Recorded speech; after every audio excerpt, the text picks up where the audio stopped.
I'm so happy you joined us for Organize, Organize, Organize. Today we are really honored to have Paulina Hernandez and Suzanne Pharr with us. I would like to tell you a little bit about them.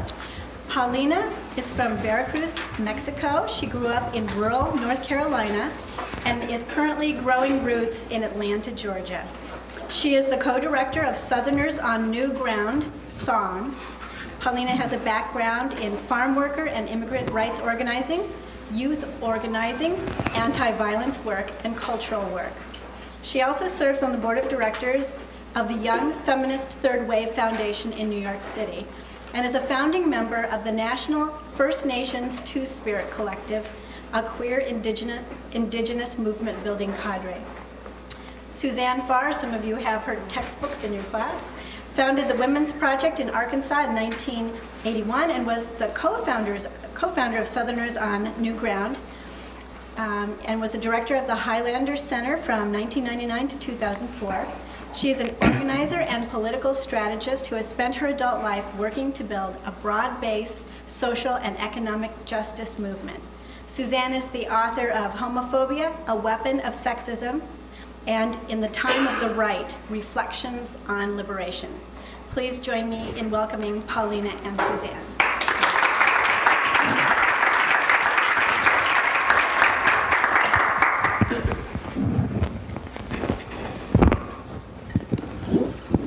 Hi, everybody. Can y'all hear me good? It's a struggle speaking with a mic, so if at some point you can't hear me, just, do a hand signal, and I'll try to figure out what you're trying to say. Thank you so much for having us and welcoming us into both your campus and into sort of your speaker series around LGBT issues. We were sort of joking earlier. I was like, oh, this is what real snow looks like. The city of Atlanta shut down over 3 inches of snow or something like that, so that lets you know kind of we're very fascinated by the snow. And we just wanted to spend a little bit of time speaking with you guys about the kind of political work that we have done together and some of the kind of beliefs about our work. Suzanne and I have been working together more or less officially for the last 10 years. She was one of my mentors at the Highlander Center when I was on the staff there as a youth program coordinator in East Tennessee for several years. And so we've definitely sort of had a long relationship both as political comrades and as people sort of working in the South to build an LGBT liberation movement for everybody. And so we wanted to just spend a little bit of time talking with you guys about that, and also hearing from you all about the work that y'all are doing and engaging, and just sharing a little bit of the kind of strategies to do that. So one of the things that we wanted to spend a little bit of time just highlighting was that we definitely are two different faces of the South, both of the queer South and of the South in general. I do come from an immigrant family that's from Mexico and grew up in North Carolina. And I have really sort of been a part of benefiting from the legacy of the primarily gay and lesbian movement of the 80s and 90s in the South, that really sort of helped to create infrastructure for people like me to both have leadership, but also to be able to sort of talk about identity in a really different way, and being connected to sort of political organizing work that went beyond identity towards building shared values and sort of a shared imperative to organize together. Because that is one of the things a song is really grounded in, is that identity only gets us so far, and that if you don't have people building together towards shared values and a shared sort of imperative about what it is that we're trying to build together and build sort of leadership and camaraderie and relationship through that, then what are we really trying to do other than just, be self-identified queer folks that are not connected to anything, right? And so we just, one of the things that we also are going to spend a little bit of time talking about is, what are some of those shared values? What are some of the things that have really sort of held our political work together? How has that sort of been informed by the conditions of the South and a really shifting and changing South? And the fact that we both of us come from rural communities. It's one of the things that we do have in common. And so what is the relationship between gender and sexuality to rural spaces, and sort of our relationship to to home and to place. And, all of the kind of like longings and fears and sort of anxieties and things like that connected when you have a sort of a political climate that really shames like what it means to be gay, lesbian, bi, and trans, and really isolates people that are not living in very sort of concentrated, insulated sort of urban spaces, right? So we're gonna spend a little bit of time talking about that as well. Okay. I just lost my voice. That was, but I don't think you mentioned that you're a co-director of song. But anyway, it's great to be here. As Paulina said, I'm not always quite so Tallulah Bankhead, but it's the little low voice going on here. Can everyone hear me despite the scratchiness? Okay. That I think we really are two different faces of the South. And I laughed last night when Paulina and I were talking about this. I said, well, you could say that you represent the New South and I represent the Old South. And that could be understood on many levels of, a lot of kind of negative things go with the idea of the Old South, as you might know. But I could also represent it in terms of my chronological age. But I do represent the South before it went under the bulldozer. That I actually grew up in the time before there was so much development and so much physical change in the South, as we've now seen across the country, where people look at their neighborhoods or their communities and wonder, is this the place I grew up in, even if whether it was 18 years ago or whether it was, for me, 71 years ago. So we represent that South. We represent a difference in race and age, and we represent a difference in the way we identify, in terms of sexuality and gender. You might notice that in the difference in our makeup or lack thereof.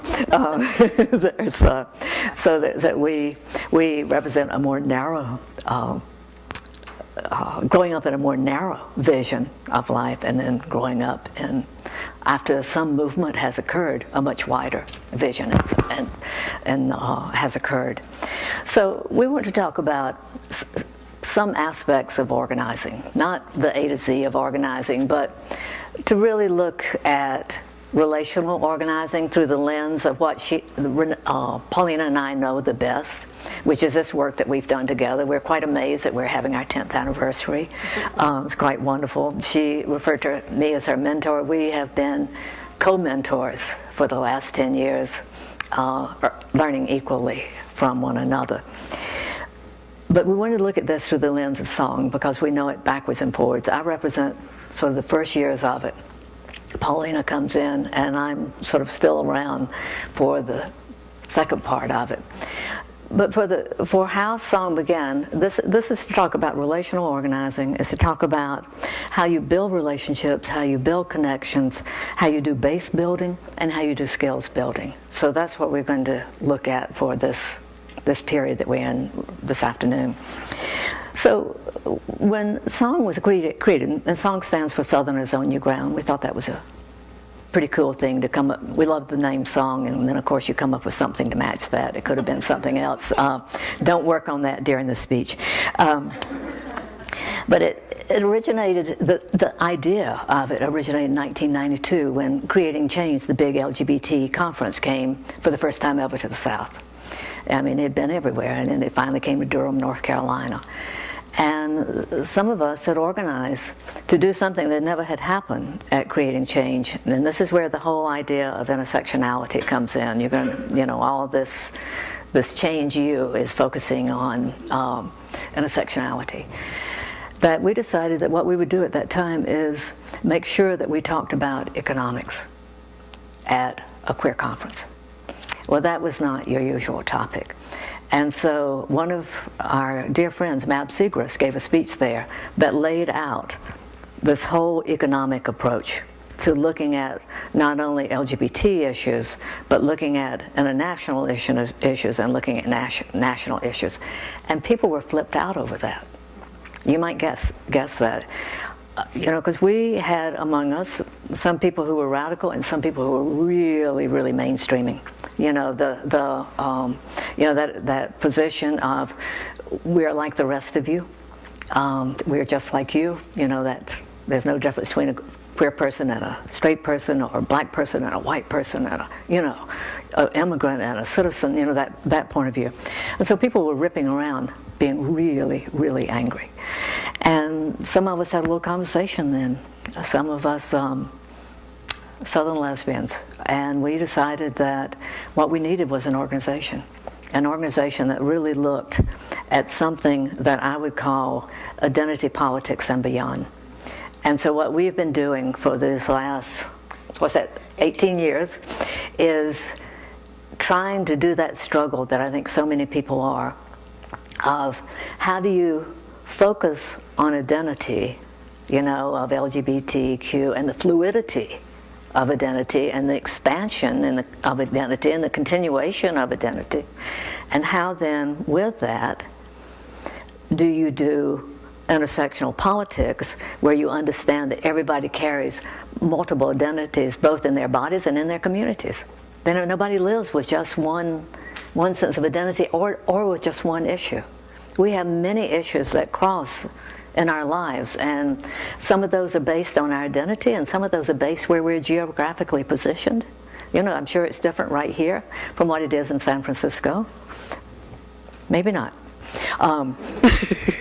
That there are all these things where we're raised in a certain faith, where all of those things affect the issues of our concern, and they link and cross in ourselves and in our communities.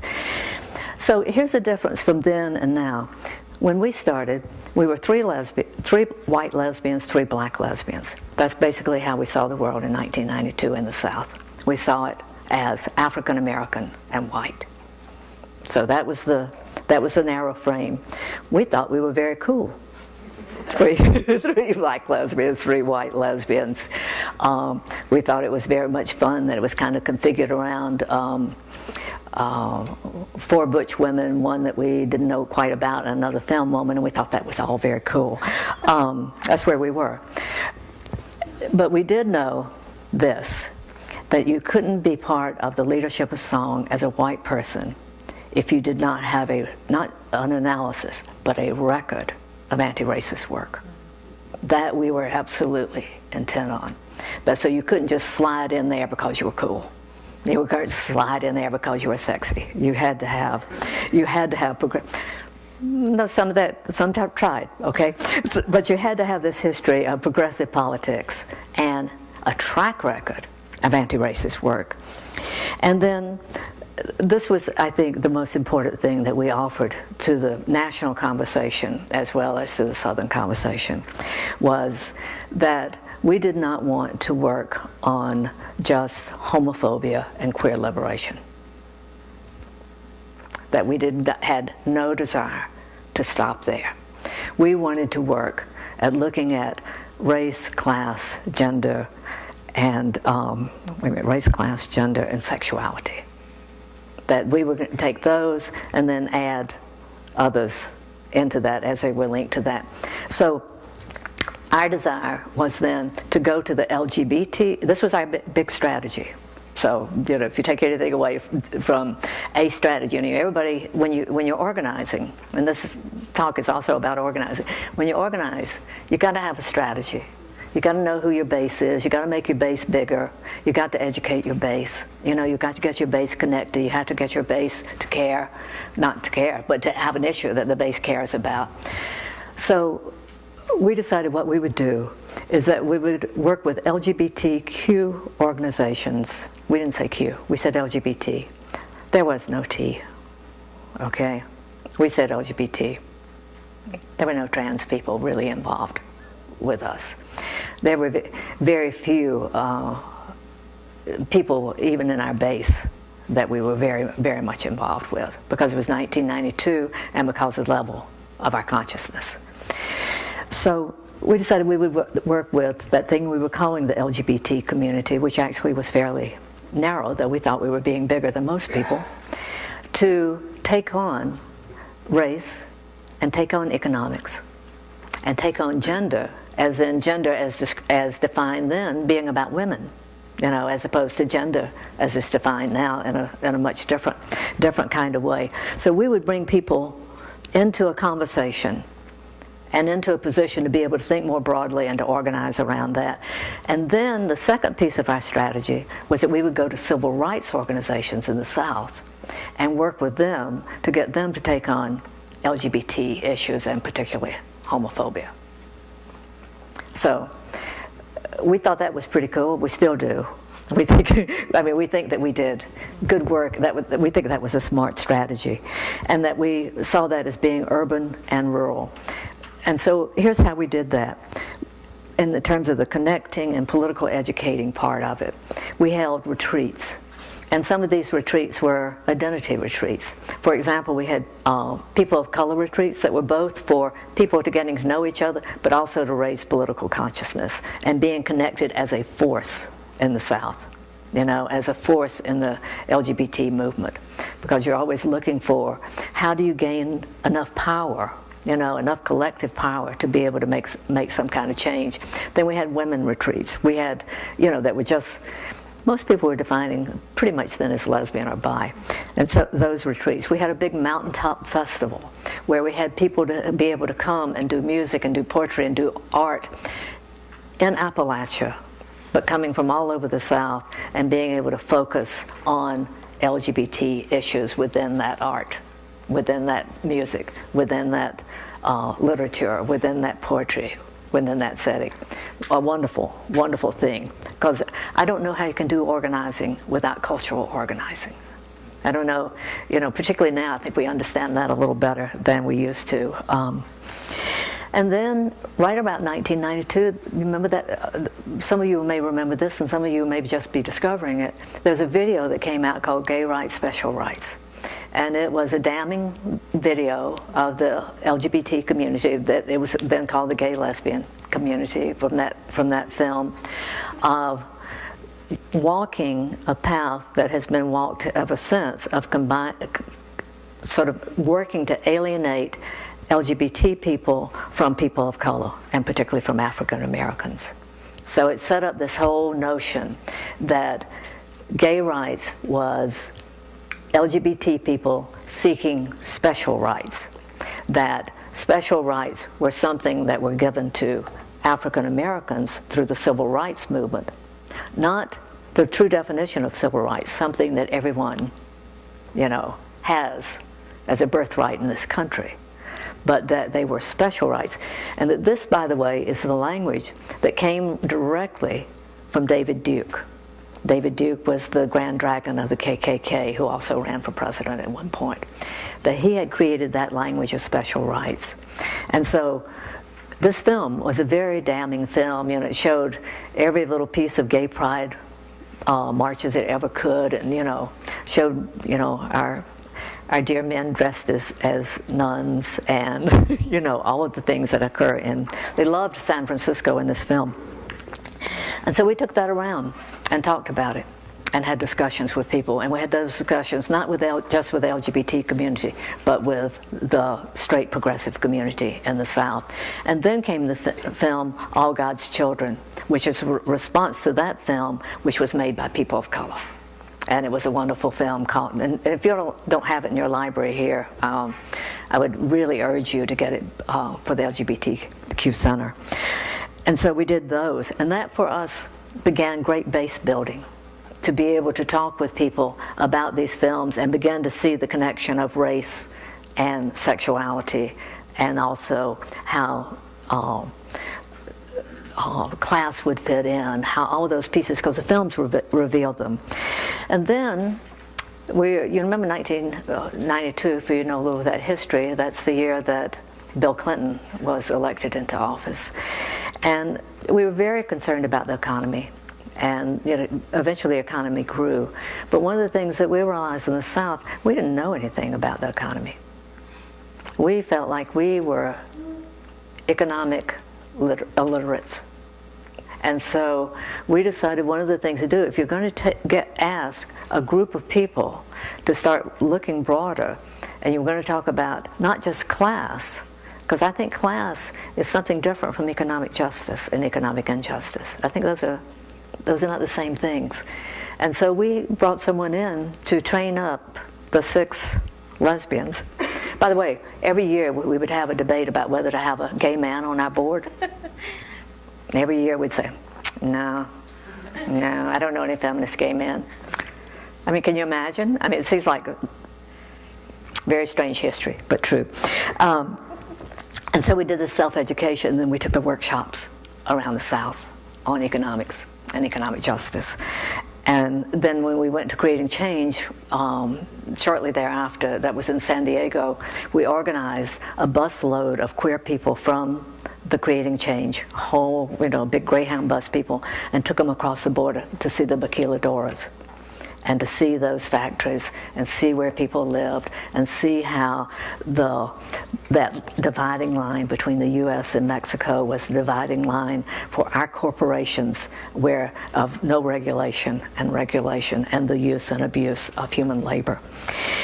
And then at the end of that, we did the Bayard Rustin project, which was to focus on African American queers in the South.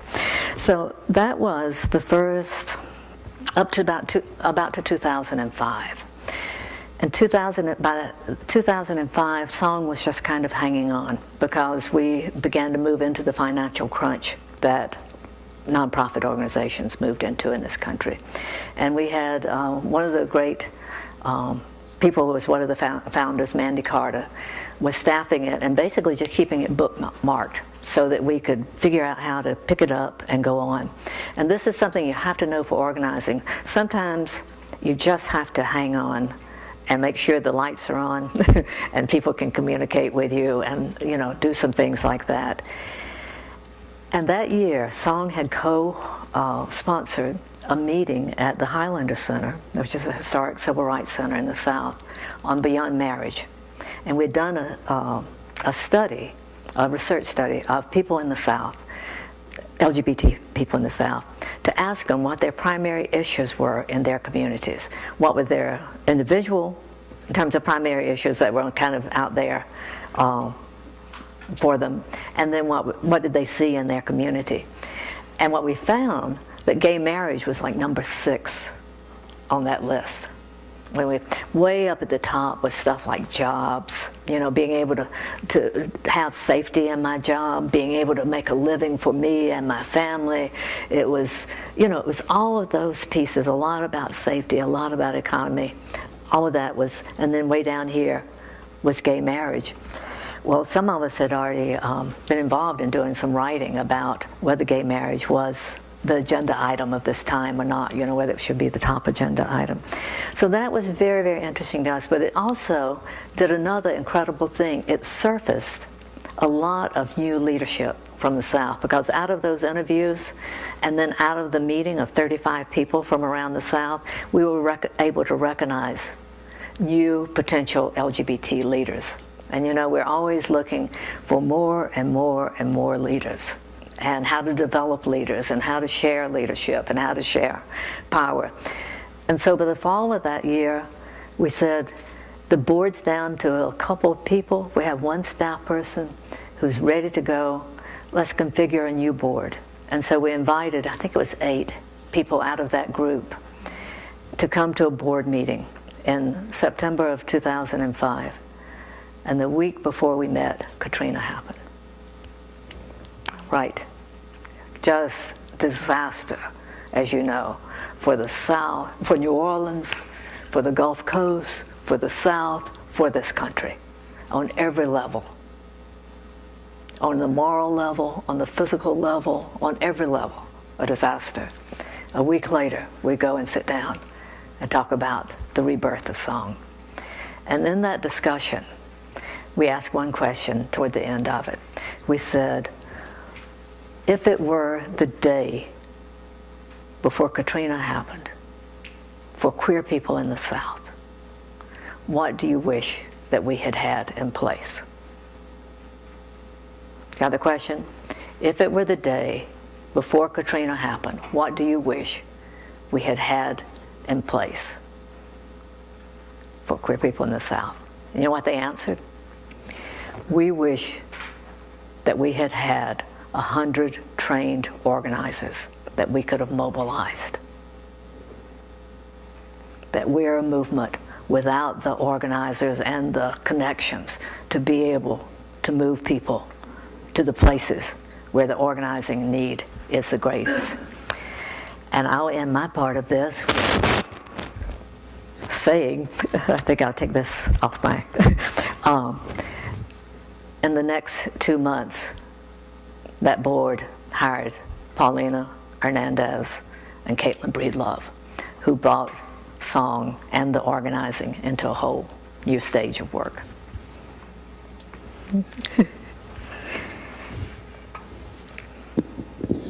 Sorry, I have you on mute because I don't know, because it made me nervous to have it on when I wasn't talking.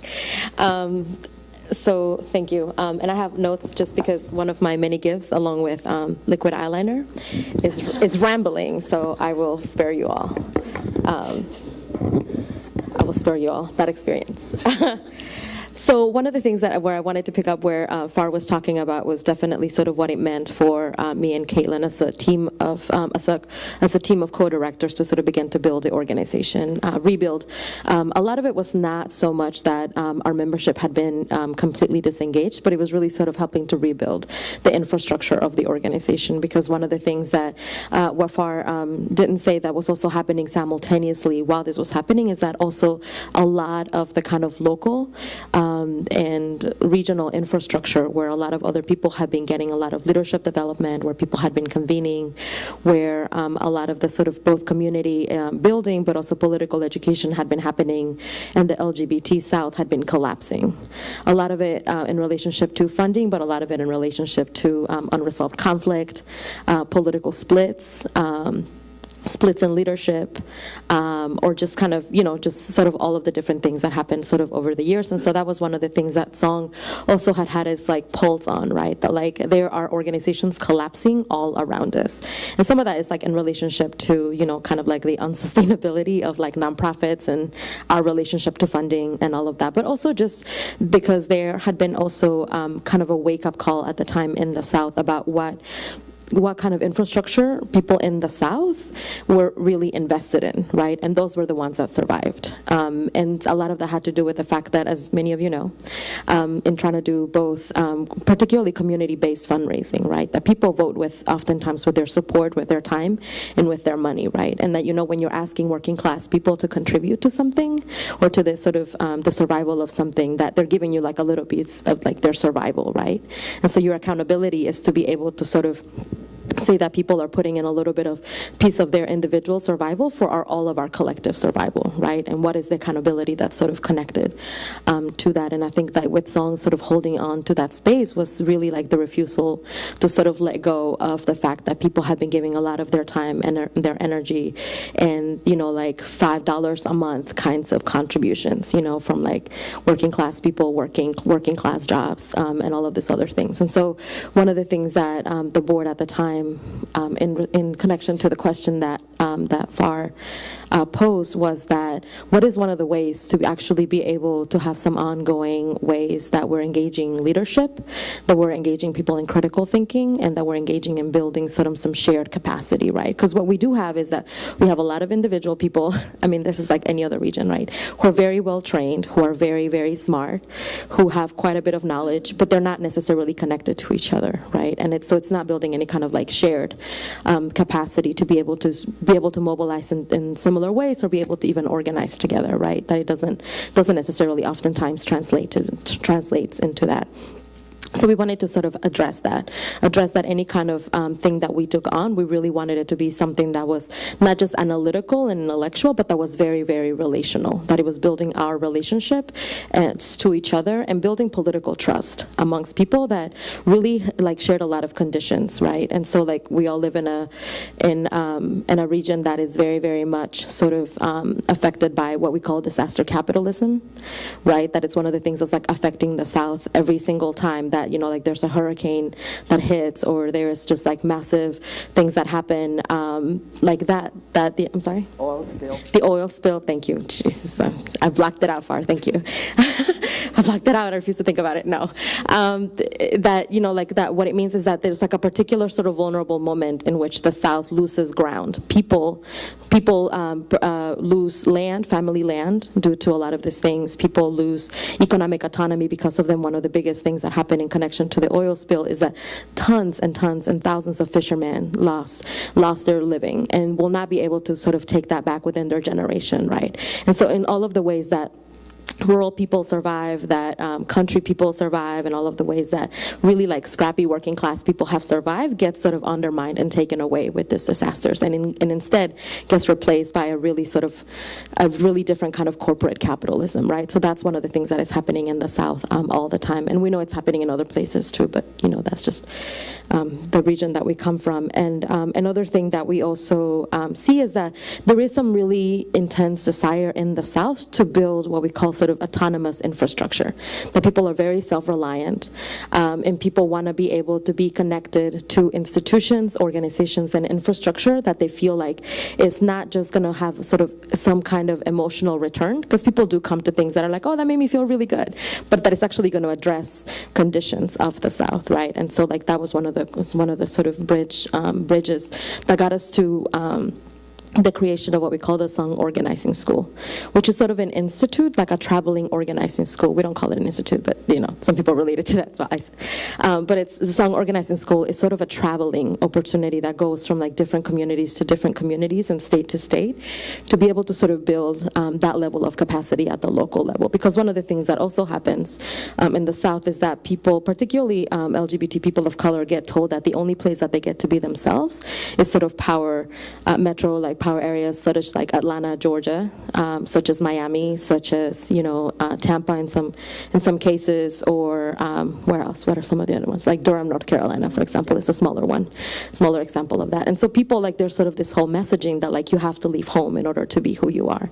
right? And Song's response to that, it is our imperative and it should be our priority to sustain people staying at home wherever they are, and people being able to stay home and build the kind of whole communities that they want to build. And what is our accountability also, as a lot of us as urban people, or people living in urban communities, to people that are not living in those areas, right? So that the message can always be like, well, you can always leave where you are and come back, and come here. Like, that's really the solution. The solution is all of us living in one city, and then we can create safety for each other, versus how do we create safety everywhere that we want to live? Oftentimes, wherever our parents are, wherever our family is, wherever kind of, particularly for people that are very sort of land-based, not just indigenous folks that are connected to ancestral land, but for everybody that has a connection to the places where they're from, or where they want to be, really, and sort of talk about it, sort of the difference between place and placement, kind of where you are versus where you want to be, and really being able to sort of build the kind of support network, and the kind of, I think you really said it, like a base of leadership that was really going to sort of be able to work towards that. And one of the things that came next was sort of trying to figure out this question of intersectionality, right? Like, how do we talk about intersectionality in a way that doesn't just do a laundry list of oppressions of every intersection issue? I mean, how many of you have been in a training or in a talk or in any kind of shared space where you're like, what are all the issues that affect our people? And you end up with like a list bigger than like 10 things. Anybody? Raise your hands. Okay, so that's a lot of y'all. So, like, how do you feel like when you walk out of that? You're like, oh my God, I have to go learn everything about the prison-industrial complex. I have to go learn everything about food sovereignty. I have to go learn everything about, I don't even know. Let me stop there, because I'll make up something really random. And it's like, yes, absolutely. There are some very core things and some very sort of core fronts of struggle that are like really affecting our communities and are really undermining our ability to have autonomous movements. But within that, like, we have to sort of have a framework that we can sort of wrap our heads around, that we can sort of begin to have some conversations that actually do feel like somewhat holistic. And for us, the framework that we came up with, and this is not like the end-all be-all, but it's the framework that most worked for our base, and so we use it pretty consistently, is about containers of 4 things that everybody has some kind of relationship to. And the first one is, what is our base's or queer LGBT Southerners' relationship to land? What is our relationship to the body, like the physical body, and also like our collective body, like who we are as collectives? What is our relationship to work or labor, and what is our relationship to spirit? And by spirit, we don't mean like religion spirit, but we mean that like it is one of our imperatives to make sure that the LGBT Southern community, like that the spiritual survival of our people, when we get told that we're everybody's fear, like we're everybody's like, we're every parent's like worst nightmare for their children, right? That they're going to be queer, or that they're going to be gender variant, or that they're going to be trans identified, or that they're going to sort of present in a gender that that everybody's sort of really afraid of, right? And so we think that that's it was one of the core issues that actually came up through all of the listening that we did, because we went through a listening campaign after what Suzanne was talking about with the formation of the new board, that we actually were like, well, that's great, like this is what this particular group of people think, and they're really brilliant, and they're like trusted Southern leadership, but what is the rest of the South think? So we did a series of 4 sort of what we call like a listening campaign throughout the South to sort of collect some feedback from people that that had been Sung members for a very, very long time, and elders, and like younger people, and people that were engaged politically and other sort of fronts of struggle. But the main thing that was that everybody identified as Southern and LGBT. And majority folks of color. And one of the things that kept coming up over and over again was like, yes, very much around concrete conditions and bullying and violence, but one of the things that kept coming up over and over again was isolation, and 2, like just a lot of like brokenheartedness, that people were coming into the work with their hearts really, really broken, and one of the things that totally makes sense, right? When you have a bunch of people that are working and operating out of a place of being really emotionally sort of, I don't want to say emotionally broken because that's not even the word, but like really emotionally vulnerable, is that when we don't deal with that, we end up triggering each other. Everybody, people feel like they're not really being heard. So everybody, like there's, quite a bit of sort of like things to untangle, and like in groups and in organizations where you have people that experience oppression, right? As many of you probably know, that it's like you have to deal with that at the same time. It's like kind of like the thing that we said, that we have to sort of begin to have a handle on how we're healing ourselves at the same time that we're building infrastructure that is going to respond to the concrete conditions, because one or the other is not enough, right? And we felt like the work is too important for us not to sort of ask that question of ourselves, as well as like leaders in the South or people engaging in social justice work in the South, is how you're willing to be transformed in the service of the work. And we ask ourselves that all the time. We ask ourselves that as co-directors. We ask that of our board. We ask that of people that are coming up in our membership and become like member leaders. Is like how we're willing to be transformed in the service of the work, because the work is too important for us to be like, like I just can't talk about money, and so I can't fundraise, and so like I will never be able to like raise any money because it's just too triggering for me, right? Versus like, what does Song need to survive, so that I need to get over that, so that I can help with the sustainability of the organization, right? Because I think we get caught up in that all the time, and it's like, oh my God, like I grew up working class, and like money is just too hard for me to do. Like please don't ask me to go talk to like upper middle class people about money, because I just can't do it, And it's like, great, that's fantastic, that's valid, right? And what is the work at hand? Like what are like the needs of something like Song that is just too important for us not to deal with things like that, right? And the same thing with dealing with sort of like the kind of spiritual survival and sustainability of LGBT folks in the South, who have all of us a very complicated, I would say, relationship to Christianity, right? Because we live in a region that very much like demonizes LGBT folks, or that equates it with pedophilia, or that, or that it gets conflated into one when things happen, or that there's just like not enough room to talk about sort of sexual freedom in any kind of way that doesn't get seen as like sort of sexually deviant, right? And particularly in the Christian South, particularly for people living in rural communities. And so, it's just one of the things that we have to sort of grapple with. And so we use those 4 containers to really sort of talk about both like mappings of conditions. And so one of the things that we do in the organizing school is that we spend at least a couple of hours mapping those, like what is like each community's relationship to those 4 things, to land, body, work, and spirit. and then sort of talk about like and then we spend the rest of the time at the organizing school doing a sort of a combination between political education and sort of sharing of like framework and ideology and all of these other things, but also talking about concrete skills that are going to help to meet some of these things, right?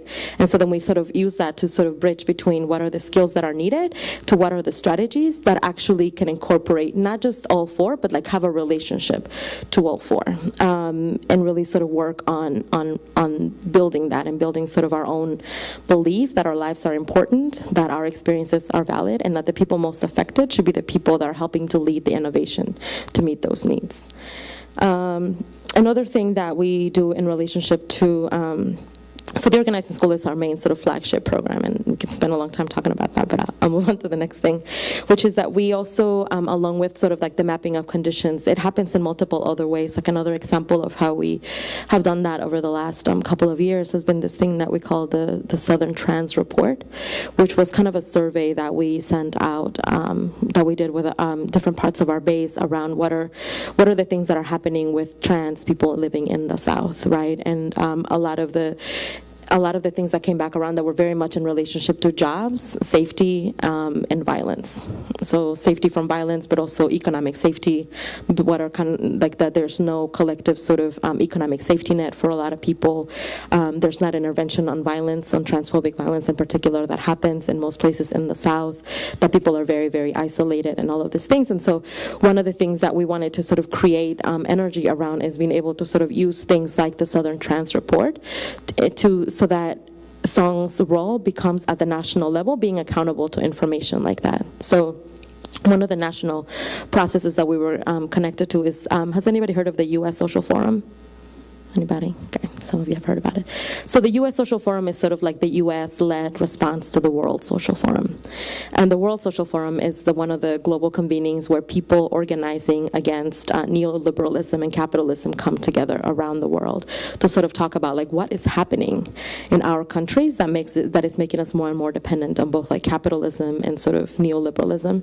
And the U.S. response to that has been to create a space, a pretty large space for people on the left or organizing sort of for liberation to sort of talk about what are opportunities to work together, what is our really, like how are the conditions now different than they were 3 years ago, what are strategies that people are using, what work has really been effective in that, and it's sort of across the spectrum. So it's not an LGBT thing, but LGBT people hold a pretty big space in that. And so we feel like part of our role has been to sort of help amplify things like that so that we also become a particular sort of platform for information. Because one of the things that we hear all the time from the national was like, well, we don't know what's happening in the South. It's a jungle out there. Who knows what they're doing? And we're like, here's actually some really concrete information about the things. And so we want to be a part of a national agenda that is also responsive to the needs of our people in the South, right? And are constantly sort of pushing for that. Another thing that we do is that we do general base building and general sort of membership-based events. And so some of them are really, really fun. They're very raunchy, really. Like, for example, they are because, we're raunchy people. One of them is called, one of our general sort of membership-based events that are sort of about, just continuing to build our base, continuing to build sort of resiliency and kind of fun spaces that are not just about like, oh my God, let's talk about oppression like one more time, right? It's called the Dig, Dike, and Drag Derby, which is in Atlanta, Georgia. The Dig, Dike, and Drag Derby, which is sort of a LGBT Games Day thing that we ask people to sort of like make up teams, and it's very, very competitive. It's very competitive. And then there's like, big people work for a long time on the trophies and on the kind of categories for trophies and what kind of, bad behavior gets rewarded and all of this other stuff. So it's very, very fun. And those are like just one example that was like very membership led, that people like, we need something in Atlanta that's not just like a pride, that it's not just a pride event, but for people that want to build community together and get to do something fun together and actually have some time within that to also talk politics, right? But that it's also something fun. Another thing that we do consistently that happens 2 to 3 times a year is that we do the song campouts that happen all over the South. They're also sort of a combination between staff and member-led. They happen throughout the South, and they're open, and that was also in response to the fact that people have to usually convene to get together, even like particularly like in rural communities. It's mostly like the gay bar, right? And so people are like, can we go somewhere together that like we can like be together, one, two, talk politics possibly for people that are, like building together, build sort of our political relationships to each other, and three, that it's really, really affordable, right? And that it's intergenerational. So the song campouts, like they're held all over the South. Like the last one was in the Southern Gulf. It was like right in the Gulf of Mexico, like on Florida, southern Florida. Panhandle, I don't know, don't ask me again. Sorry, I'm not thinking about the map right. I know, down there somewhere in Florida. Yeah, it was great. No, it was on the Panhandle. And the last one before that happened in Virginia, the one before that happened in Kentucky. So they're intentionally sort of moved around so that people within that area, like it's just easier for them to get to that. And they're very membership-led, so people just call us and they're like, we want to have a song camp out. We're like, great, where do you want to have it? And registration is, not even registration, but like help to sort of offset the sites is $20. So people come for the entire weekend, pay $20. We have camping stuff and all these other things. And it's really for a lot of people that are like, I never get to do that because I'm worried about my safety. They're like, I would never go as a gender nonconforming person camping. Like, I've wanted to for years, but they're like, it's just too sketchy. Like, I can't do it. Right? So some of that is also in response to that is like such the demonizing of like rural spaces, and that we cannot have access to like green space and land and not hold safety for each other. So it's also in response to that as well, and just because they're really fun and awesome. Another one is to build the new phase of our work has been also to respond to this, a lot of the feedback from our base that we have gotten about how it's nice that people are a part or as a membership-based organization that they get to be members of Song at the regional level, but that because of the shift in conditions, there's not as many local things for people to be engaged in, right? So there's not as many sort of statewide infrastructure or local infrastructure that's outside of the kind of what we call the federations, right? Which is like Equality Florida, Equality North Carolina, but they're mostly working around legislative agendas, but they're not really doing a lot of base building work often within the communities. And so people are just like, that's great that I'm a member of Song Regional, but then I go back to Southern Alabama and there's nothing, right? And so and it's one of the feedbacks that we've been hearing for a very long time, and one of our responses to that has been to create a new strategy over the next several years, where we're actually focusing on state-to-state strategies and helping to sort of build state-to-state, that it actually makes more sense for someone working out of Alabama to be organizing with people in Mississippi than it makes from someone in Atlanta to be doing that, right? Because as you know, like the South, yes, we all share a region, but also like we have our own sort of sub-regional things happening as well, and sort of helping to create sort of a power base and helping to sort of build what we call sort of building to scale, right? That if we actually want to be able to sort of confront oppression in a particular way and do the kind of social intervention that we talk about, or even intervening when oppressive things happen in communities, that we have to be able to have the scale to match that. And so this is a part of helping to sort of address that and helping. And so we're having these things called affiliates, which are similar to chapters, but are more autonomous than chapters. And instead of saying that Song Regional is going to tell chapters what to do, it's instead that affiliates are sort of taking a temperature check of what is the conditions in their own communities, and then we work in collaboration to develop strategies in the ground for their local communities to help build that. And the 4 states that we're going to be working with over the next few years in a more concentrated way is North Carolina, Virginia, South Carolina, and Alabama. So that's, so that we're making moves to sort of help continue to build in that direction, and to sort of help meet that need that people are saying that there's not very many things that are happening that are local and statewide that are engaging people in between when we have regional things, right? Another one of those is, and then I'll wrap it for you, is this thing that we call the Amantes program, which is Amantes from the word Spanish, which means lover. It's sort of like, who are our people that are like really committed to doing the work long term? And it's not even about commitment, but to have like the skills, capacity to be able to engage as member leaders to lead work, right? And that it's not fair that you're holding back, that the organization is holding all of the capacity to be able to do the work. So that it's like, well, when I'm not busy, then we can go and do this convening in Florida, right? Versus like our membership has a huge desire to move at the pace that really most of the time outpaces what the staff can do.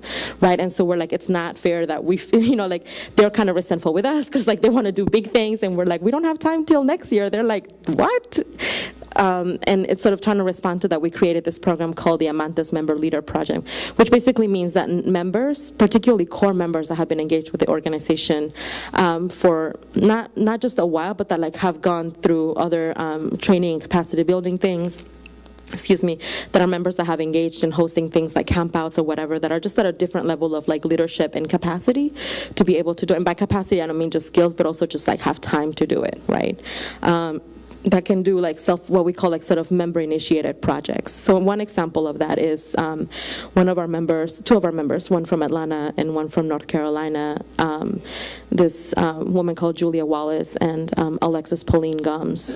They got together and started this project called the Queer Black Mobile Homecoming Project, where they basically, what they wanted to do was go around the South, throughout the Deep South and the Mid-South, and interview queer Black elders about what their stories have been about growing up queer, Black, and for the most part rural in the South, right? And helping to sort of congeal some of that knowledge and also just document it, because there are like a lot of our people, a lot of them are elders. Some of the people that people wish they would have interviewed when they were still alive have since passed.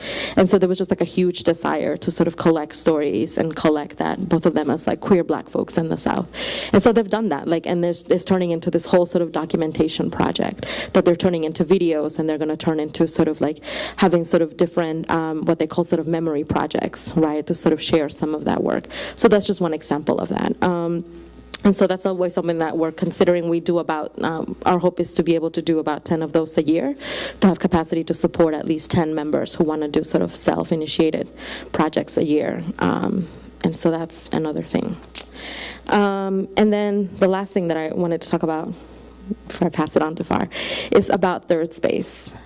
So one of the things that we also had sort of considered in the reconvening of the organization was that there was a real hunger for sort of grappling with the fact that a lot of the work that we had been doing in the South is work that has been informed very much by the legacy of the civil rights movement in the South and other sort of racial and economic justice fronts of struggle around the world. But one of the things that people were really hungry for is like, yes, absolutely, we can totally learn from these strategies. But also, like, real talk, conditions right now are super different than they were in the civil rights movement. The economic infrastructure of our country has completely changed since then. The right is organizing in ways that we have never seen before. I mean, Pharr can talk about this more, and you should, because she can actually lay it out much better. But, conditions have totally shifted since Song was founded, but also since the civil rights movement in particular, right, as one of the biggest sort of learning examples of what it meant for people to sort of organize together to change communities. And so there was like a real sort of just desire and longing to be able to sort of say, like, given what we have now, given what people are experiencing now, given sort of like our own sort of relationship to economics and to education and to race and ethnicity in the South, which has also really, really changed. The South is no longer black and white. It has one of the biggest migrations of Latino people in the country. We have a massive Latino community. We have a massive South Asian community. We have a massive African and Caribbean community that are making the South their home, which has also really helped to sort of shift a lot of things in the South. But it's also people are sort of hungry to engage with what that means as well. And so third space is this sort of concept that comes that was developed by indigenous liberation movements, but also by the Black liberation movement around the fact that what we experience in the world every day is sort of like what has been kind of our experience of living in the sort of what we call the first space.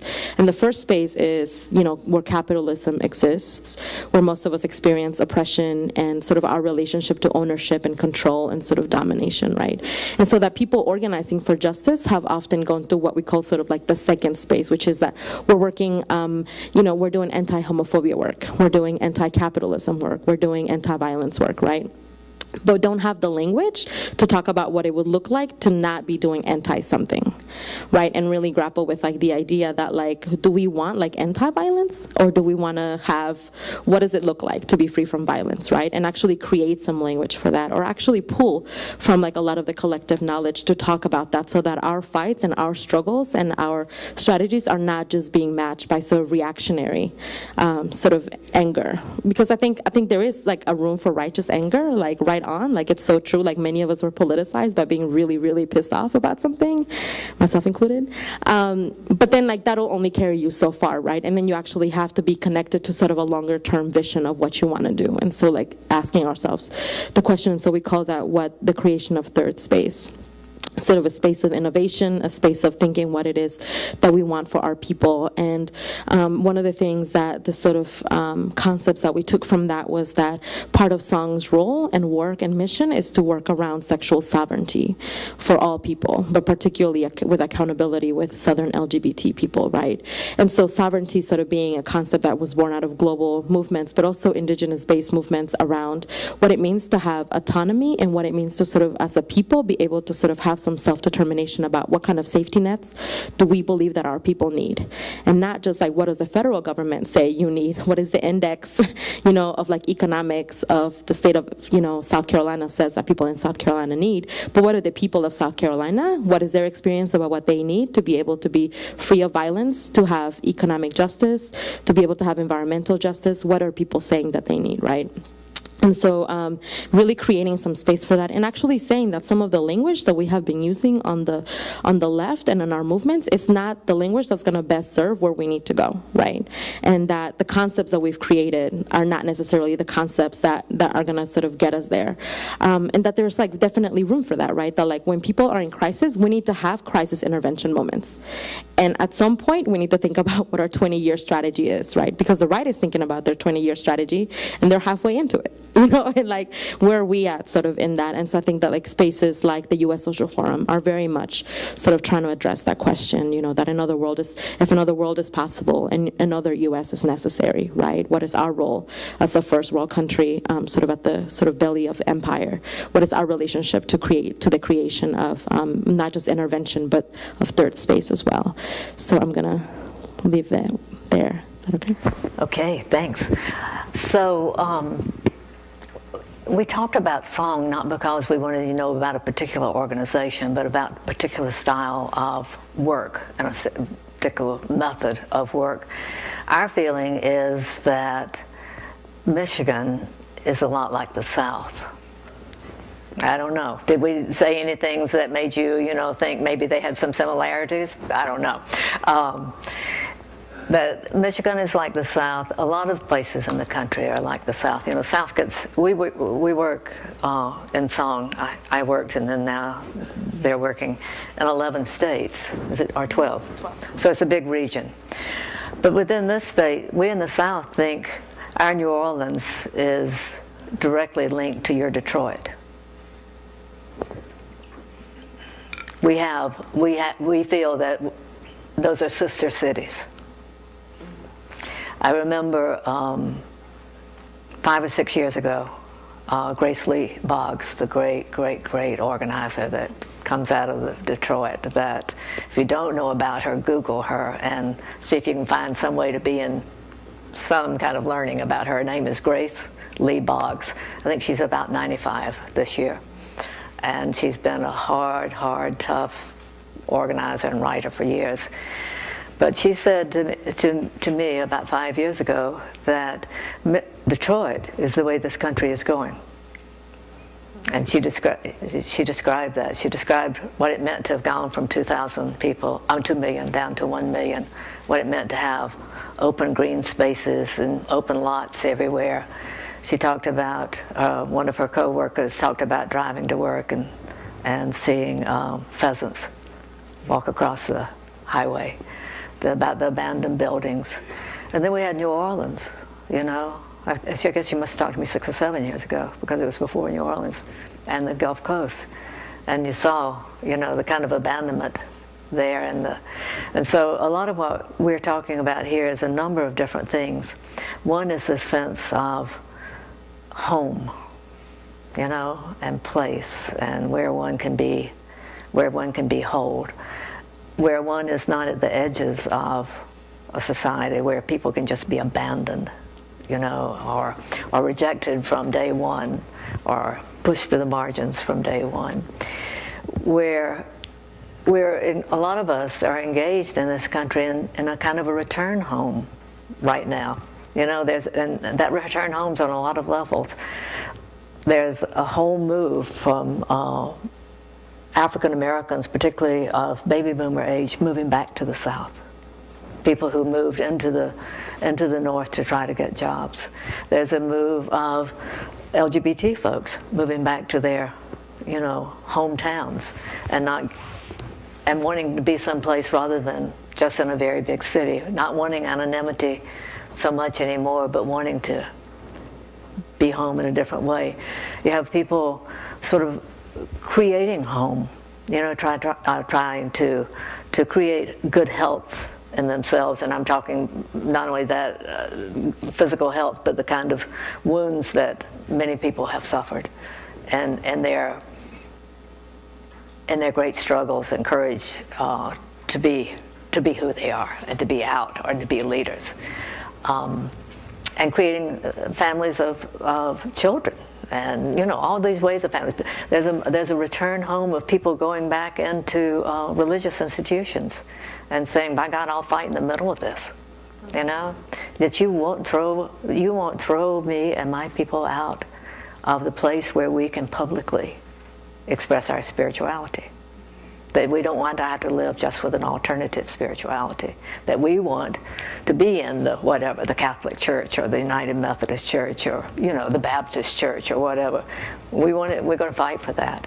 So we're talking about that using this lens, and we're also talking about a lot of struggle around what do you do in a time in which things are very different.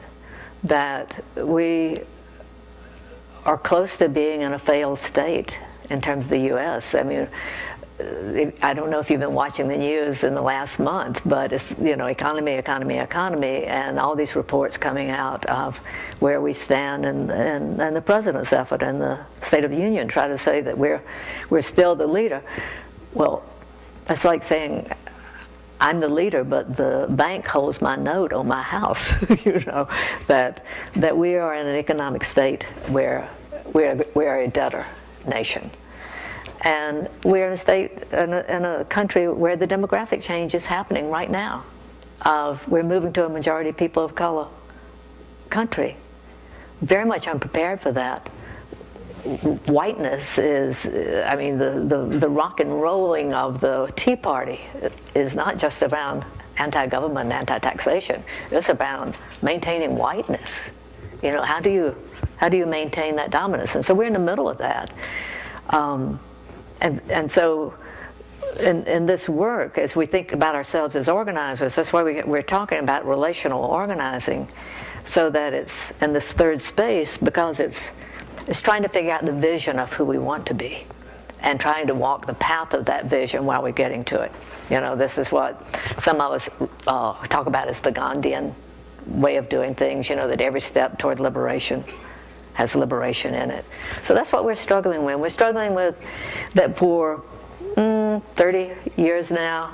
We've been depending on nonprofits, and they're messed up.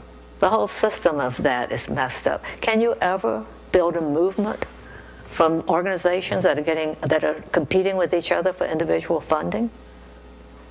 What about that would be movement? What about the competition for money that ever makes people want to be collective? You're living in a time in which the word collective is a bad word. Collective, you must be socialist. You want health care, you must be socialist. You want programs for job training for low-income people, you must be socialist. That's the time that we're living in. And so we're struggling with that. That's where we're struggling in the South. I believe that's where you're struggling right here in this area. I think that's where you're struggling in the state and the places that you come from. And so as queer people, and you notice that we use these words pretty interchangeably. We have whole groups of people in our lives who use only the word queer. Then we have others who use LGBT. There's lots in that. We're also struggling with the agenda of what's known as our movement. You may notice that we did not talk about doing work around campaigns for marriage. We did not talk about doing work for Don't Ask, Don't Tell, even though we understand the way those are felt by people and needed by people. We totally understand how Don't Ask, Don't Tell has affected so many of our people in the South, particularly women in the military, and particularly African American women in the military. It's astounding, you know. So you know, but that has not been our issues. Those have not been our issues. Our issues have been, how do you build this base of people who are connected to one another, who can take on something that both brings their survival, which brings our survival, and be resilient for the things that are happening to us, and at the same time create a vision together of the world that we want. Otherwise, our option is to give up on this one. We have to be in the place that we believe, in terms of, you know, a mandate. We have to be in the place that we think and know that another world is possible. And I think as those of you who are students, you must feel that every day. That, am I working just to keep this world with its enormous problems going, or am I working somehow in this study, you know, and in my life and in our lives together to make another world, a world that's, you know, allows wholeness and livability and respect, you know, for all of us. So we have a little more time now, and what we wanted to do was to give you a chance to talk, because we do think another world is possible, and we do think there are some serious, hard conditions out there. And so what I would like to do is two things. One, open this up for you to ask any questions of us, but more importantly to us is hear what you got to say about what you're doing or what's happening in your hometown or your community, and if you see similarities between that and this, to talk about those, but to talk about some of the amazing things that you're seeing and hearing and knowing about. So that's a big bunch of things, which is all to say, why don't you just talk about what you want to? We want to hear it. Okay? First brave person. Tick, tick, tick, tick, tick, tick, tick, tick, tick, tick. Okay, oh, in the front row too. I am so impressed. So brave. Okay. Can people hear it? We're going to Do I need this? Okay. Yeah. All right. Stand up and look at them. That'd be great. Now I know I'm on tape. I'm a little too nervous. Oh, yeah. Promise this will not be on YouTube tonight. Gotcha. I just wanted to say I am from a very, very, very small town, and I'm new to Grand Rapids. And so I've been trying to come to these conferences. Oh, hi. I recognize you over there. Just because I need to get out and meet people and do new things, and I want to get involved and help be a movement. So that's why I'm here. And my favorite part about what you guys are doing is the whole concept of place and placement, because I know I felt I had to get out of my small town so that I'm accepted and so that I have a voice and so I can meet people who have the same interests as me. And even sometimes I'm like, I have to get out of Grand Rapids because I thought I'm coming to this liberal place, and then I got here and I'm like, oh, Grand Rapids, how conservative. But I would like to make a home here, and I would like to create a movement and be a part of a movement so that I don't have to leave, so that I'm accepted again. So thank you guys. You bet. Someone else?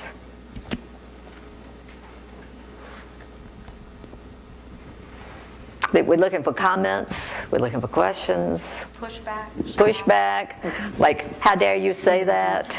Look, we'll start here. Connie, would you mind passing it this way? Sure, just quickly. I'm a community member here. I live in Grand Rapids, and I want to welcome you to Grand Rapids.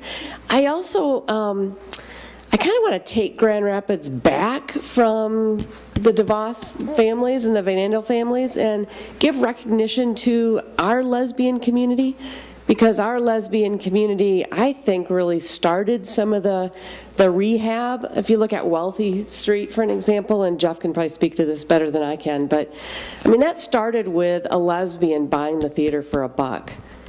And really a commitment of a number of lesbians in buying homes in that area, not to make a lot of money, not gentrification, but to provide really safe places for people to live, mainly women at that point. But I think anybody, not discriminating against, but get to know the history of our community for you Grand Valley folks, and get to know these really cool women and men in our community who are making a difference.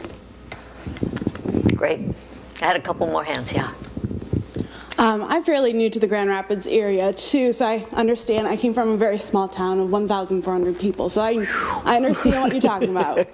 And actually, my first university that I transferred from was in the middle of a cornfield. That's how small that was as well. So Grand Rapids is actually a big city to me.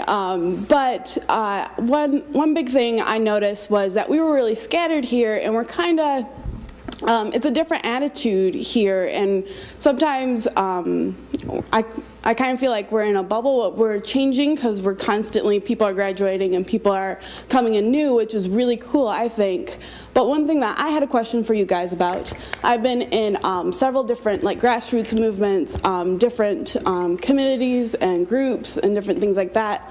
One thing that I've noticed is that sometimes, for lack of a better word, and too many egos come in, and then it falls apart. We have a great plan, a great strategy, but yet it falls apart. It doesn't even make it 5 years down the road or whatnot. So how did you guys keep that movement going and be able to do that long-term thinking and planning and keep it going? We don't know anything about egos. Paulina just said we don't know anything about egos. You want to answer? Or me too? I think there are a couple of ways. It's not that we did not have those things happening, but I think one of the things was in the first group in particular, we had such friendship. I mean, that there was so much relationship in the leadership, and then we built that outward, so that all of the effort was building stronger and stronger relationships. And we're always dealing with shared power. And I think that's where it's really, really difficult in organizations or anywhere. When you're building it around either one charismatic leader or in a kind of classic religious or nonprofit structure, or family structure where you have the head and then, this. There's always conflict in that. There has to be either real control or there's conflict. There's disagreement and there's rebellion. Whereas if you're moving all the time into who can have voice, how many and where and how you can have voice, how more people can be can be involved in it, then I think it's not as hard. But I do think it's particularly hard in our communities, and I think I would not be really truthful if I didn't say that. I feel a lot of folks, because of feeling a good bit of distance from family or community or whatever, we bring such longing to our organizational work. We just bring such desire. And one of the things we've talked a lot about in song is how do we speak to longing and desire? So that when you come in a room like this, and for example, I don't know if this is true or not, but if you said, wow, everybody in this room is queer, it's going to be great. And then you realize, oh, I don't even like some of these people. I was like, whoa, they think what? Or they do what? But that longing is for, this is going to be family. This is not going to be the place of rejection. This is going to be and there's almost an impossibility of meeting every need that comes in the room. So we had to work, we've spent a lot of time now thinking about and working on things of how do you work through that. And it's not just in this. I think you see a lot of other places where people have, I think, for example, immigrants in some of that same situation now, where you have groups of people that are undocumented that are so at the target and the epicenter of rejection, of who you are and what your worth is and how can you be used and, that kind of thing. But they have this thing that we don't have, which is, I think, where LGBT people have been the most wounded. And this is where the wounding still continues, is in family and is in faith, or not faith, expression of faith, in religious institutions. Those are the two. And so when we come into a space, and we've known a lot of violence in our lives, as people in other identities too, but we have had a lot of violence, and particularly in our homes, not just on the streets, but in our homes. And so I think when you take those two places, we have to be as leaders and organizers, and I have named all of you now in this room as leaders and organizers, so take that charge. We had to be constantly thinking about that, and how do we, is it just that we rebuild families and rebuild places of faith, or is it that we do some other combination of thing that leads to wellness and wholeness? And that's not to say we're all victims. I don't have a victim-based politic. I have a resiliency-based politic. And I think that's really different. So I don't move to injury therapy, I move from, life is hard. People get injured in all kinds of ways in this society. And our survival is our resiliency, and so how do we add to that the politics of liberation? That's where I guess that would be the closest statement. Do you ask me a little question? Unfortunately, I go 7 different ways, so I hope I got close to it. Paulina? Oh. We're going to share a little Madonna mic, if y'all don't mind.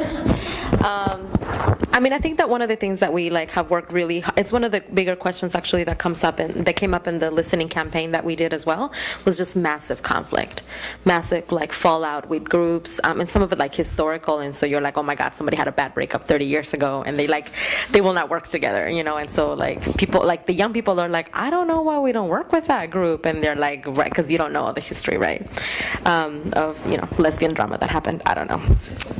But one of the things that we sort of helped to sort of address this in the organizing school, we spent quite a bit of time talking about how you build groups, how do you build democratic practice, how do you do conflict resolution, what are some value-based conversations that we can have about what we call sort of the alchemy of groups, right? That it's not a perfect science about how you build groups, but that you add enough sort of common ingredients and enough common sort of themes, and then you hope for the best, and you continue to sort of work at that formula, right? And because it's going to be different for every group. And what we ended up sort of talking about it in a way that's like, what are the kind of structures and agreements that guard us against our worst selves? Because I think we can all just be our best selves and our worst days, on our worst selves, on any given day. And I think having oftentimes we're well, we're liberation movement, so we're super flexible. We don't need agreements. We just trust each other, and we love each other, and some of us have slept together, so it's all good. It's magical. It'll happen. Versus we need some really concrete sort of agreements and things like that. The best coalitions with the best organizations need really structured agreements. We talk about it all the time, right? How are we holding ourselves to the highest standard of transparency, of accountability, of communication, of conflict resolution, so that we actually, when we are not showing up as our best selves, we've made a promise that we will actually hold to that, right? And I think that some of that has to just be we have to be really protective of the work that we're building. And I think asking people to really step to that with some real seriousness and real commitment, I think it also helps to sort of shift the tone of some of that, because I think oftentimes we go to the place of petty conflict, and just have it be about it's egos and it's personalities, and these two people are a pain in the ass, so you can't put them in a working group, nothing will get done, versus what actually needs to happen for people to sort of be able to contribute to the work that they really care about and take that really, really seriously. And I think what Suzanne was talking about, a lot of the woundedness, I think it also just speaks to a sense of scarcity, right? That there's not enough recognition for everybody, there's not enough visibility for leadership, there's not, we live in some ways such invisible lives, or lives that sort of really lack, and I think some of this is just part of what it means to belong to communities that have experienced depression. We just operate out of a place of survival and scarcity, and I think also helping to shift like collectives and organization structure, so that people feel like there is actually an abundance of trust, there's an abundance of relationship, there's an abundance of energy, and that it's going to help to sort of shift how people are operating out of, like there's not enough airtime, so like if I don't say what I need to say, like it will never get said, versus like we're constantly creating opportunities for people to develop and constantly creating opportunities for people to sort of have their say. And also there's just like really tactical things that you can do as a facilitator to help meet some of those needs. Like we talk about it all the time when we're doing when we're facilitating, that if you don't let people, like the group, have their say in a smaller setting, like if you don't let people have their say within the first 15 minutes of a session, if you don't let them introduce themselves, say where they come from, what organization they're affiliated with, how they got into the room, they will spend the next 3 hours saying it, right? And so like there's just some tactical things that you just do as a facilitator that you're like, okay, and especially with people that experience oppression, like we have to give ourselves some room to like do some of that stuff and make that a priority. Because I think like I know some folks that are like really, really serious. They're like, no. We start, we read the minutes, and then we dive into content. And you're like, people are carrying a lot of stuff. Like sometimes you just need to give people a space to just say what they need to say, so that we can actually get down to business. And so I think like I think about that as a facilitator and a trainer all the time. Just some of that is just group dynamics, but I think the ego thing, like it's a bigger, broader, deeper thing that's also part of like all movement spaces that I've ever been a part of, is how you help to sort of be protective of the work and of groups, and help to sort of nourish groups in a way that actually they can survive more than 5 years, because nothing comes without that level of struggle, and song included. I mean, we've gone and survived, quite a bit of conflict as well, so. Hi. Hi. I just want to thank you for coming and talking about this issue. I think it's really great that the Song organization is giving a voice to gay and lesbian people in rural communities. What I'm wondering is, how are you able to monitor and tell that what you're doing is actually making a difference in the rural communities that we're living in? Thank you. That's a really good question. It's actually one of the things that we also are sort of trying to unpack better, like in our strategic plan, is the kind of year-to-year things that we do on a consistent basis that are also that are temperature checks, right, for both like conditions in the South, but also like just the effectiveness of the work that we're doing. There's some like more kind of logistical things that we do, right, when we do like events, like such as like evaluation and debrief and all of those things, but none of those let kind of like the unquantifiable kind of impact, right, long term. And I think that one of the really good chances that we got to do that was during our 15th anniversary, which was kind of what we called sort of like the queer quinceañera homecoming celebration. And quinceañera is like a Mexican 15, it's like a sweet 15, I guess. And so, and like having an opportunity for people to actually talk about like what the legacy of Song's work had been in the last 15 years. And a lot of that included all of the organizations that were started and collectives that were started in relationship to Song in the last 15 years. And so, the Center for Artistic Revolution that you talked about, like in Little Rock, Arkansas, is one of them, for example, right? That are people that were engaged in Song convenings. They saw a need and they helped to fill it. Right, and some of that had to do with like technical assistance that we've done over the years, support work. One of the people was on the Song board for a while, and things like that. So like we also try to sort of capture some of that. That is like, what are the things that we can actually quantify and are accountable to in terms of information, and what are some of the unquantifiables that actually does take sort of 10 years to sort of pan out the kind of like longer term presence and the kind of cultural shifts that we're looking to make. And I think it's a really good question. And I think what our new strategic planning is really asking us to do is like figure out what the science of that is going to be, right? Like, how do we answer that when we are having sort of state-wide strategies? Because our answer to that is not just that you have 100 developed leaders. It's what are those leaders doing in the South to sort of help shift conditions, and how that's helping to sort of actually create like the kind of thing that you can actually speak to and see shift. So I think that we're still going to be sort of evolving and developing that. So sorry, I hope it's not too ambiguous. I'm like, we're working on it.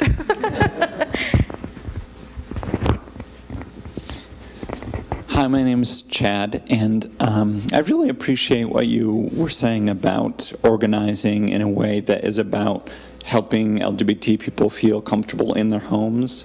I came out here about 20 years ago, born and raised in Grand Rapids, and then moved off to the city and have come home. And a group of us are organizing.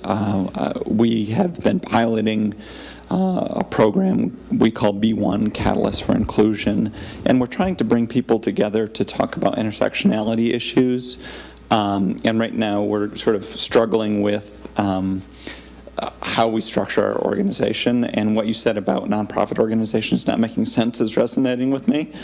And I'm just wondering if you could talk about how you've organized in a successful way, because my experience so far is that as we reach towards nonprofit organizations, in some ways we're reaching away from the very communities that we're trying to organize. A couple of things about that. One is that we through the nonprofit system, and everybody in here understands the nonprofit system, you know, that you have what's called a 501c3, and therefore people can give you money and get a tax exemption. Well, and most people get their money both from foundations and from individuals, and so they have some control then over what you do. So, which is asked the other question of, can you do movement building when the very people you might be wanting to organize against are the people who are giving you money? So, you know, that's pretty complicated right there. So I feel like the nonprofits in this country have become increasingly professionalized. I spent a lot of time when I worked at the Women's Project also working in the violence, the movement to end violence against women, and domestic violence in particular. And we saw from about 1976 until the late 80s the professionalization of that movement, that rather than being led by formerly battered women, of which so many people are women who've experienced violence, there was a move for it to become legit, you know, and to have professional women with degrees, and now men with degrees, as head of shelters and head of domestic violence programs. So you'd be looking for an MSW rather than for someone who had the experience of violence in her life and community organizing. And then within even what we think of our more progressive organizations, we have a division between those who get paid to do the work and those who are the members and the volunteers. And if you get paid to do the work, usually you also get to have some great benefits of being able to go to conferences and being able to meet other people and being able to talk about issues and talk about analysis and talk about ideas. And then first thing you know, you're talking a different language. I'm sure we did some of that today because it's really hard for us to get out of it. But just like in universities, people talk a different language that I have difficulty understanding oftentimes.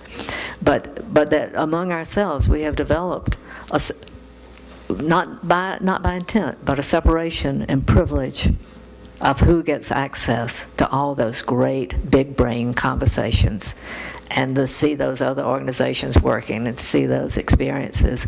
And that divides us, if we're not careful, more often than not, from the community we're actually working with. So we're in a time when nonprofits are dying all over the place. The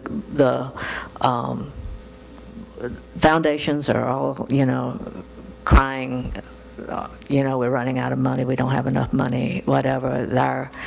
As you know, our millionaires and billionaires are taxed way too much. That must be the reason they're running out of that money. But they're all saying, you know, we can't give as much, we can't give as many, we can't do this, we can't do that. So you have people, these nonprofits dying all across the place. So it seems to me that it's a time. Are they repairing the building by any chance? Hear that little hear that? That this is a time when we have to figure out either the old style of organizing before there were nonprofits, which is simply community-based organizing, or we have to figure out some hybrid. You know, like we have hybrid cars. We want to be in a future, don't we, in which we don't use fossil fuel. That's the future I think we want to be in, because everybody knows we're doomed, around fossil fuel, so we have to change. Right now, we're not ready to jump in that future. But we are ready to go to the hybrid in the car, We don't have to be using the gas guzzler, which is probably our regular nonprofit organization. We could be doing a hybrid that uses some gas, and that doesn't necessarily have paid organizers or paid leaders, but it might have the money that a board could manage or a group could manage that would enable all kinds of organizing to happen out in the community. Or it could be something that has money and has a nonprofit and also has an arm that has nothing to do, that has only a tangential linkage to the nonprofit. But that's the struggle. What you described just now is a struggle that's happening everywhere. Too close. Too close to me? I think that's what it is. Oh. I'm the one making the bounce? Sorry. Took me a minute to figure it out. What is that? You never know you have such power, do you?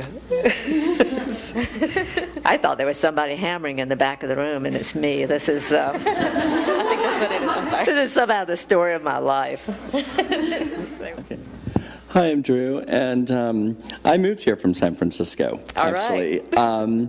And I came here for family, for duty. And one of the things that I want to say, and it kind of comes across maybe as a complaint, but I hear me out, I think it's a valid one. Being from San Francisco and not being from here, I see it in a very different perspective. And one of the things that I think needs to occur, and I raised this question when you state about rising up within a rural community, which this area is rural, and with being a rural community can lead to fears and lead to being, targeted, bullseye on you, and really putting a label on you that could bring danger to you, your family, or what have you. I didn't get your name, but you had made the comment about, what we really need to do is move away from the DeVosses. And I agree with that. I agree with the fact that here at a university like Grand Valley, we're a state university. And I think that for the, LGBT resources that we have, if we could just say no. When Helen DeVos, who the former president here wanted to add domestic partnerships, and she said, if you do, I'll back out. We shouldn't be in the back pocket of someone like Helen DeVos. We should be able to say no and stun her right where she stands. This is the same woman who put $400,000 to Prop 8 in California and doesn't live there. And so while the Gay Alliance here is a wonderful organization, unfortunately it's those kinds of situations that makes a diverse group on this campus only seem like wallpaper. We have to get rid of that dependency. We have to look at it and say, we're going to give the gay communities a voice, or diversity in general a voice. But we have to not be apathetic in our discovery. We have to be willing to take those challenges. And that may mean that you bring yourself out and that you put a target on yourself.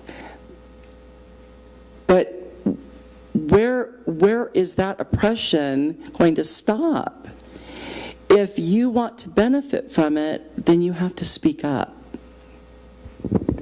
Okay, thanks. Anyone else?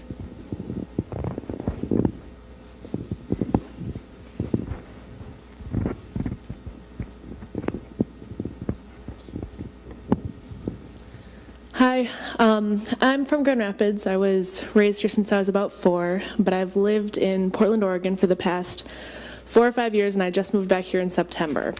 And I just want to say it's really encouraging to hear about other folks in other regions that aren't, well, I don't know, quite as cool as West or East Coast cities coming home for family and because you want to create a space where you can live where you're from. When I was in Portland, I repped the Midwest like every single day, all the time, talking about how I can't believe people care about Portland weather because who cares, it's never cold. And I got back here and I'm like, oh my God, how do we live through this? This is horrible. But I just want to say that it's really encouraging to hear folks coming home and doing work where their roots are, because I've just been home for a couple months, and it's been a tough transition back into conservative, Christian Reformed West Michigan. But it's just great to hear other folks who are doing the work. So thank you. Thanks, everybody who's spoken.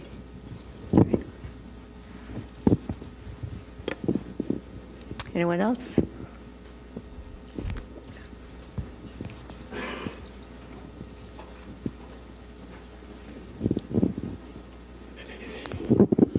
Hi, my name is Jeff, and I really appreciate both your comments and your work. You also really complement each other really well. Just wanted to point that out. I live in a housing collective, socialist stuff, right?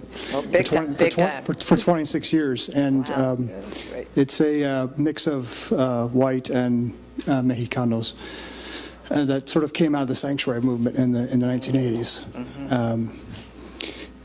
But some interesting dynamics that are going on in West Michigan right now I think are really interesting. And something that happened just a week ago is, to me, it illustrates this. I think that's real instructive. So I would like some feedback from you. Is that Newsweek magazine sort of identified Grand Rapids as one of the top 10 dying cities.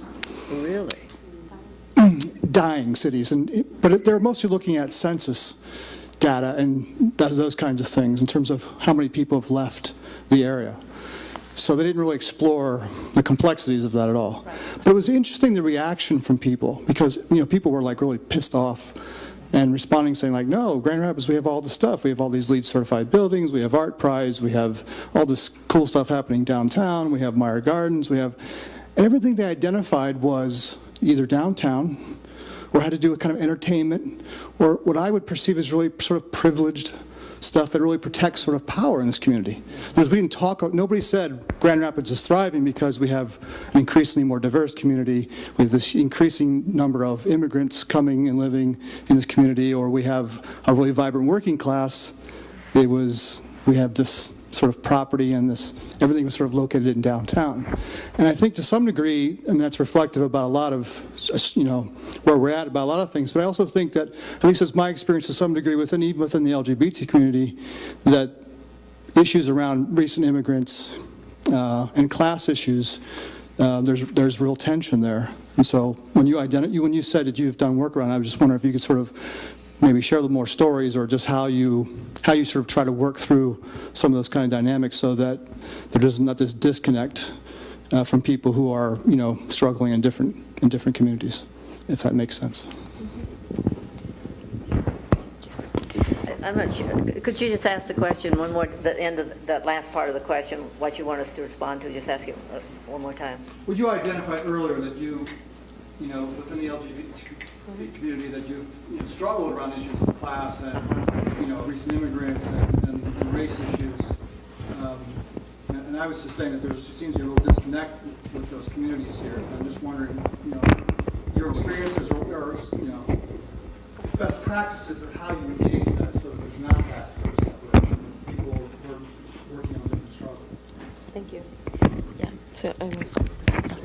So I think, I think it's sort of like the story of the South. There's kind of like a lot of, there's still quite a bit of, in some communities of, as they continue to sort of change and become much more particularly ethnic and racially diverse.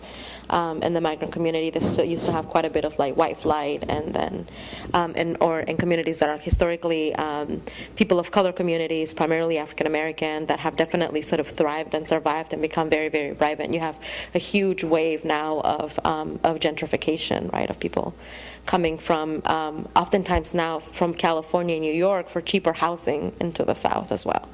And so, it just gets very sort of contentious and complicated around it. And I think that one of the things that we have been able to do through the through, for example, like the Bayard Rustin project, which is like our LGBT people of color specific project, because there is a lot of that, right, that people also use, for example, like interchangeably in the South, in some parts of the South still, like black to equal people of color, right? So it's like, if we mean black, let's just say black. If we mean Latino, let's just say that. If we mean people of color, like what are we talking, like what is a part of that, you know?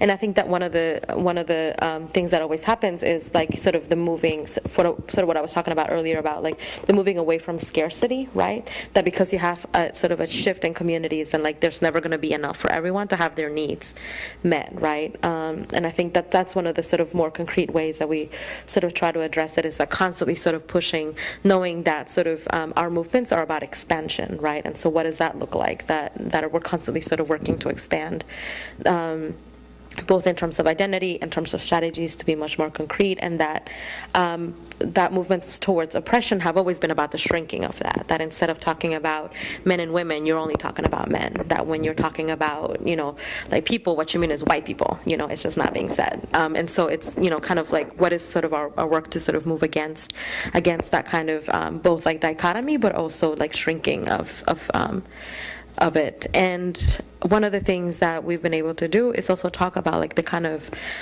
global legacies, right, like of fronts of struggle around the world, and like that the fact is that we can get very caught up about like what our standing is, like as like a, you know, first world country, or like as the U.S. we think we're like the leaders of all innovation, including in like, you know, like movement building, and like the reality is people around the world are doing phenomenal work. Some of the anti-violence work that is happening in Africa, that is happening in Latin America, that is happening in Southeast Asia, with you know, work that is being led by sex workers, work that is being led by working class women, work that is being led by the landless peoples movement, for example, in Brazil. Like, it's phenomenal, right? And I think that there is sort of what our own sort of like relationship is to that, as people who are like have some level of conscious politics, or are sort of involved in sort of consciousness racing, is to be able to sort of bring some of that to the conversation as well, because I do think that there is there's just like the reality that our communities are being more and more reflective of the rest of the global South, the rest of the world, you know, and that some of the things that are the conditions that are being mirrored and around the world, and the kinds of like even like ethnic tensions that are happening around the rest of the world are happening within the U.S., right? Because those communities are now here as well. Excuse me. And so I think like helping to sort of expand always in terms of strategies, in terms of thinking, in terms of bringing some of the best practices to the table. Like, I think it's been a really good experience. And I think that the fact that the Latino community, particularly in the South, has really worked a lot to build infrastructure, has meant that people are coming to the table with really concrete things as well. So it means that like you have both that are happening simultaneously. People are part of multiracial coalitions, they're part of multi-issue things, but there's also like a very, very strong now like immigrant rights, like infrastructure, movement, or both. Like some of them are about direct service, absolutely, but there's also like some very strong organizations that their primary priority, and they'll say that they're like, our priority is like the survival of our people, so that they can show up to broader struggles in a really different way, right? And not just as people who are receiving services, but are also able to sort of contribute their leadership, and are able to sort of create platforms for other people to also be able to educate our own community about the things that we're also struggling about. So I would say that it's been kind of a shared thing, but I think that like sort of bringing the thing to like constantly putting on the table like what the global conditions are has been like a really amazing thing to have happened, I feel like, in the South, and I think it's brought people closer to like the real, like the more sort of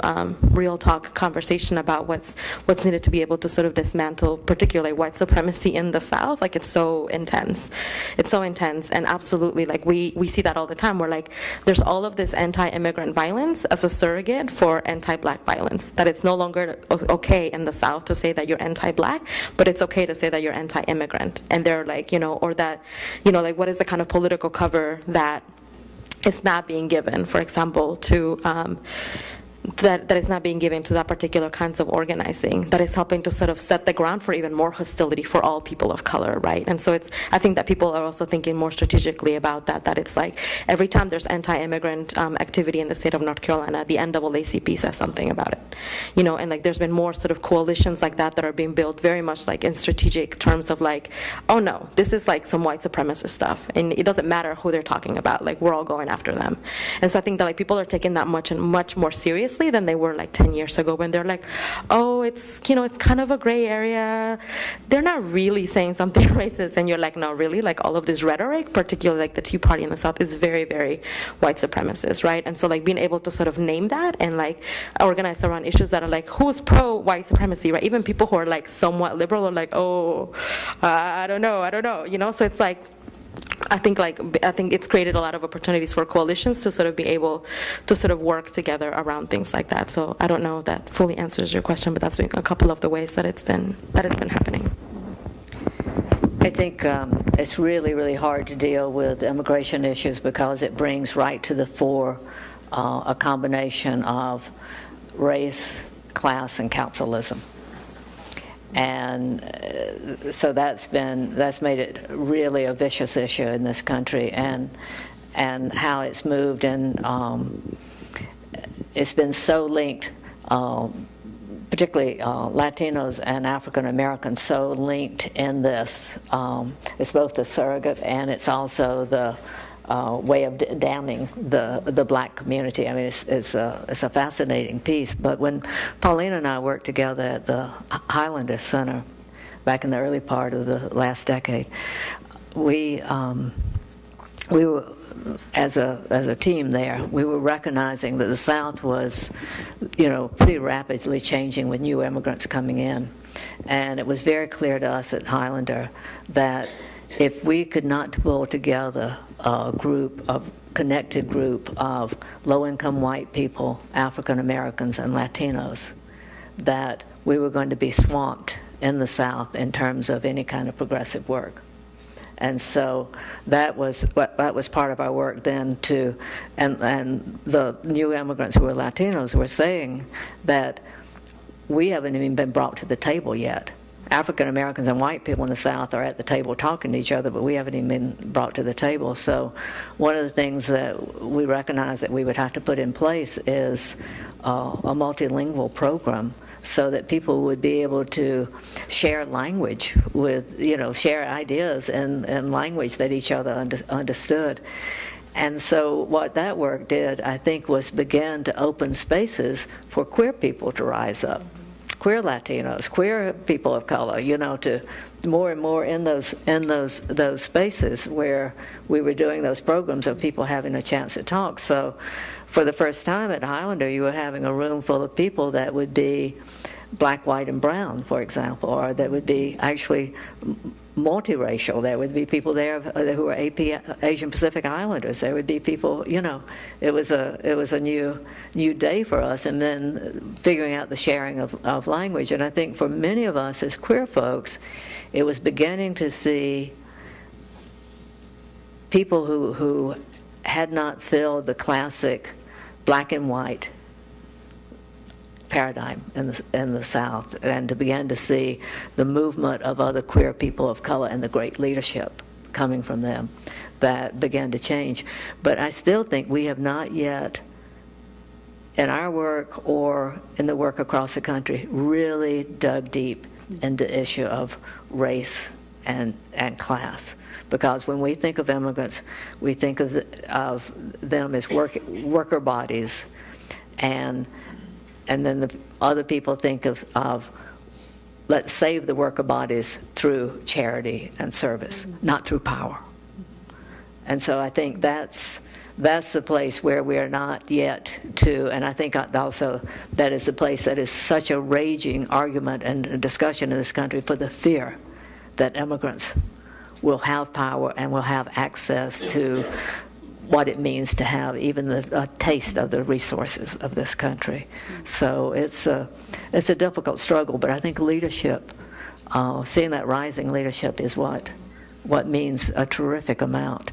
So the person who did our multilingual program is one of the best, great queer song numbers that you would, if you were at the social forum, you saw him on the stage there. If you would go to Creating Change next week, you're going to see him on the stage there, working to organize people to be able to do the interpretation so that everybody there can understand what's going on. So to have him as a Latino and as this very skilled organizer, it's been transformative, not only for our work, but for how we kind of view the world and who does the work, I think. I think we're getting very close to our end now and need to wrap up. You have been great to stay here for 2 hours. I was fully prepared that we're in a university setting, and half of you all would say, whether you did or not, got to go to class, and that you would be out of here. It's been it's great to have a chance to talk with you. We're looking forward tonight for the people who are part of the Change U coming, and to have more conversation and more directly and very specifically on organizing. And so I just want to say again, thanks so much for having us here, and thanks so much for giving us so much space to talk. Yeah, thank you guys so much. And I just want to quickly just share the song website, because I know people are always like, oh my God, I want more information. Or if you want to get in contact with Suzanne and all this other good stuff, you can contact us and do that as well. It's southernersonnewground.org. So it's like the whole long thing spelled out. I know.